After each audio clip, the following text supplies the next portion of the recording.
नमस्कार दोस्तों, मैं अमित शर्मा आपके साथ करंट अफेयर्स को लेकर आया हूँ।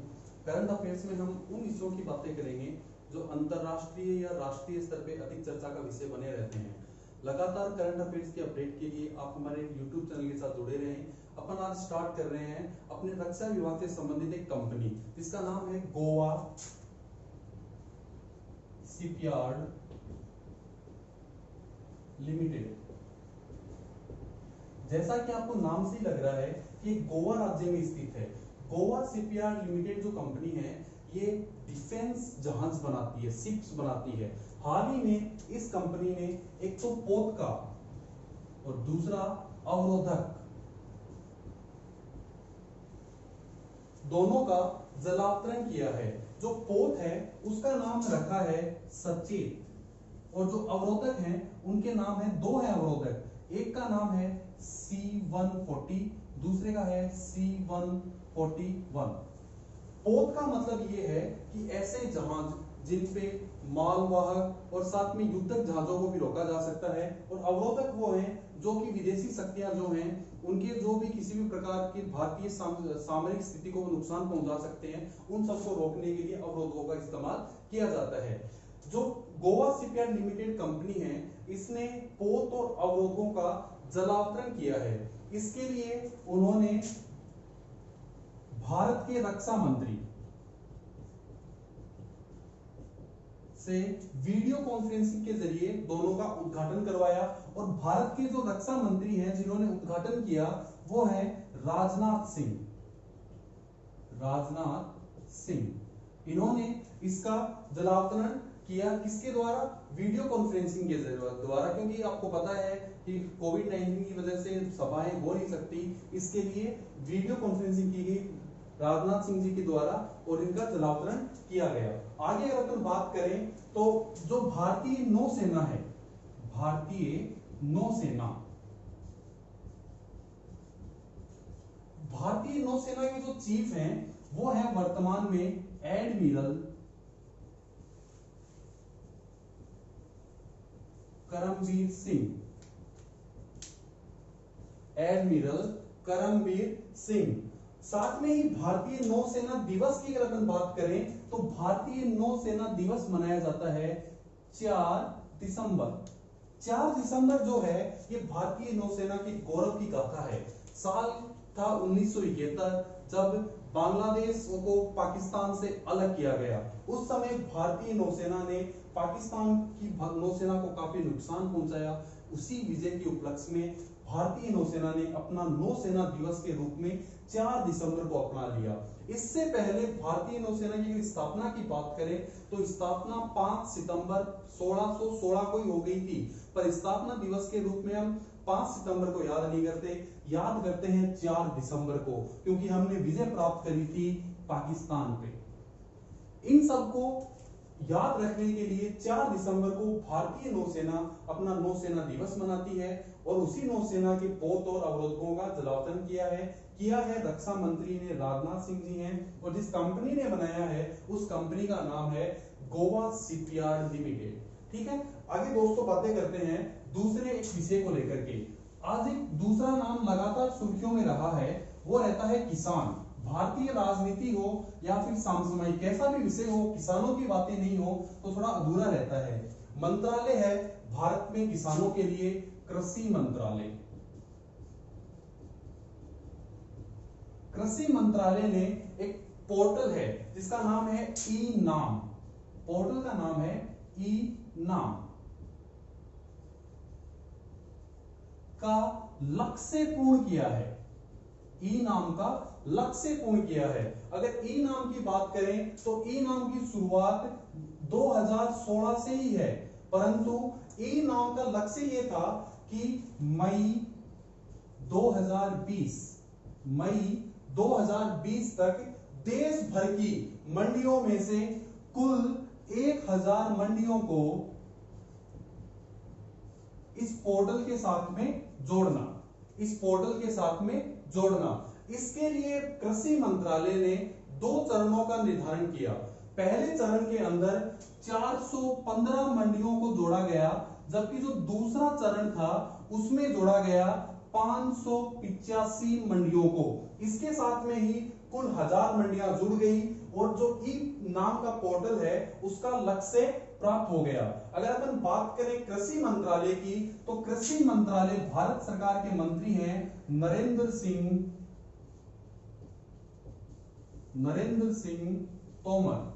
नरेंद्र सिंह तोमर कृषि मंत्रालय के मंत्री हैं। और अगर अपन ई नाम की फुल फॉर्म की बात करें तो ई का मतलब है इलेक्ट्रॉनिक, नाम की फुल फॉर्म है नेशनल एग्रीकल्चर मार्केट, मतलब कि राष्ट्रीय कृषि बाजार। इसका सीधा सा अर्थ ये था कि जो किसान हैं उन्हें अपनी फसल का पूरा पैसा मिल सके और व्यापारियों को जगह जगह घूमना नहीं पड़े या फिर ज्यादा दौड़ भाग नहीं करने पड़े। इन सब के लिए ई नाम का एक पोर्टल बनाया गया और उसका जो लक्ष्य था मई 2020 तक का, उसे पूर्ण कर लिया गया है। शुरुआत हो गई थी 2016 के अंदर। अगला जो विषय है अपना, वो जुड़ा है अपनी आस्था से, सनातन धर्म से। बातें करते हैं अपन बद्रीनाथ धाम की। बद्रीनाथ धाम तीसरा बिंदु है अपना आज का, बद्रीनाथ धाम। बद्रीनाथ धाम की बात करें तो इन्हें चारों धामों में शामिल किया जाता है। आगे बात करें तो बद्रीनाथ जो धाम है वो भगवान विष्णु को समर्पित है। ध्यान रखने की बात यह है कि जो बद्रीनाथ धाम है वो भगवान विष्णु से संबंधित है, जबकि जो केदारनाथ धाम जो कि उत्तराखंड में ही है वो भगवान शिव से संबंधित है। आगे बात करें बद्रीनाथ धाम की, तो बद्रीनाथ जो धाम है वो है उत्तराखंड राज्य में। अगर आप इसके जिले की बात करेंगे तो जिला आता है चमोली। अगर आप इसके और भी आगे जानना चाहते हैं तो बद्रीनाथ धाम के पास से गुजरती है अलकनंदा नदी और उसी के किनारे बसा है बद्रीनाथ धाम। साल के 6 महीने सर्दियों के अंदर बद्रीनाथ धाम बंद रहता है। उसके पीछे कारण है हिमालय की विषम परिस्थितियां, और जब जो बाकी 6 महीने बचते हैं उसमें बद्रीनाथ धाम को खोल दिया जाता है। इस बार बद्रीनाथ धाम को खोला गया है 15 मई को। इंपॉर्टेंट बात यह है कि सारे के सारे धार्मिक स्थल बंद हैं क्योंकि कोविड-19 फैला है हर जगह। फिर बद्रीनाथ धाम को कैसे खोला गया? बद्रीनाथ धाम के पट खोले गए हैं पर कुछ शर्तों के साथ में। जैसा कि अन्य जो पिछले कुछ साल हैं उनमें देखा जाए तो लाखों हजारों की संख्या में यहाँ श्रद्धालु आते हैं, परंतु इस बार कोरोना वायरस की वजह से केवल प्रशासन के द्वारा 40 लोगों को हुई यहाँ पे जाने की अनुमति मिली है। उन लोगों के साथ में यहाँ पे 15 मई को यहाँ के धाम खोल दिए गए हैं। आगे बात करें चमोली जो जिला है वो उत्तराखंड राज्य में है। इंपॉर्टेंट बात यह है कि चमोली जो जिला है वो अक्सर सुर्खियों में रहता है। सुर्खियों में रहने के पीछे कारण है चमोली जिले की स्थिति।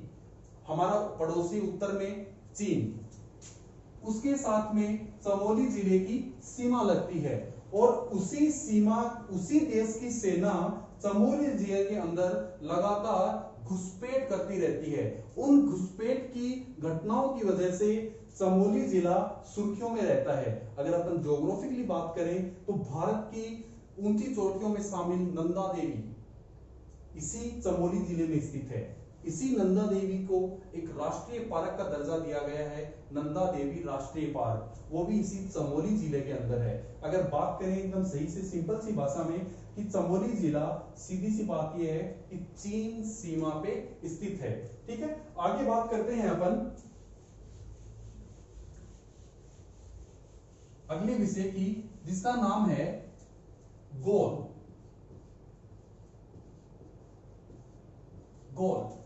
की फुल फॉर्म की बात करें तो फुल फॉर्म है इसकी गोइंग ऑनलाइन एज लीडर। ये प्रोग्राम है जिसे चलाता है जनजातीय